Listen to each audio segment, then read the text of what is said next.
Hey, this is Alex with Trash Film Addict, and I'm reviewing Lucio Fulci's 1989 movie House of Clocks, one of Fulci's better movies from the final years of his career. It could be summed up as Fulci's take on Tales from the Crypt. It's this kind of darkly humorous but violent fairy tale. It's mainly set in this country house. The core idea of the House of Clocks is really clever. It's that if the time were to go back, victims could come back to life and punish, take revenge on their murderers. And that's a neat little idea, and how far Fulci runs with it, it's a bit debatable if you're into science and physics. All these movies which involve some kind of time travel or time distortion can be accused of not making sense.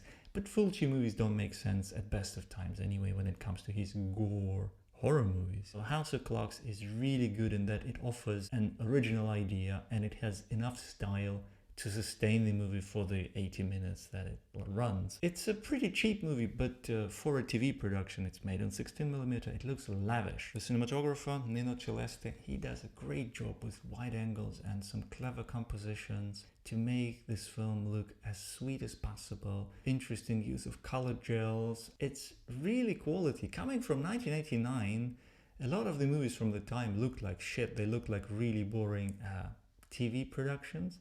Whereas House of Clocks is made for TV, but actually could have been a made-for-cinema film. There is a great use of shallow focus and red focus. All the camera tricks you love from more famous Fulci films you will also find in House of Clocks. You will also find gore. It's a pretty violent film. Special effects aren't as elaborate as we've come to expect from Fulci classics, but there is plenty of blood there and some original kills. There is also some overacting. The cast is very small. It's maybe 10, 11 people in the whole of the movie, and most of them die violently, and some of them die more than once, which is really excellent. The only actor in this film who could be credited as famous is probably Al Cleaver, who's mainly famous for other Lucio Fulci films. So he plays this gardener or handyman, and he gets some cool violent scenes as usual. The rest of the cast are less known to the casual viewer. I actually thought the elderly couple were the best actors. Their characters were really hilarious, and some of the dark humor in Lucio Fulci films sometimes really doesn't work, like in his movie Touch of Death. A lot of the jokes are really dumb and don't work at all, and I thought House of Clocks was an improvement on that front.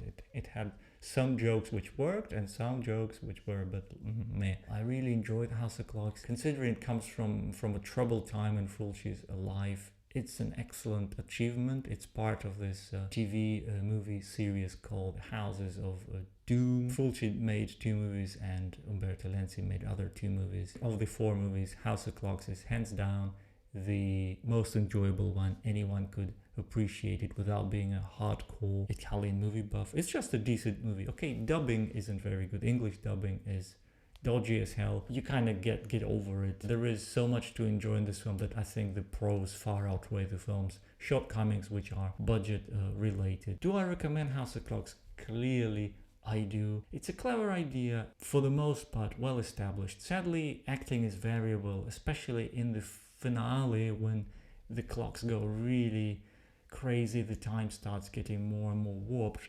The actors, especially younger actors, are allowed to overact, but then again, that's nothing new from Fulci. So except for that, where he clearly didn't have the time to direct, or he didn't care by that point to direct his actors all that much, it's a very good movie. If you've seen any other of the Houses of Doom series, I'd really like to hear from you what you think about them. This is Alex with Trash Film Addict. If you like this video, go ahead and click the like button and subscribe to my YouTube channel.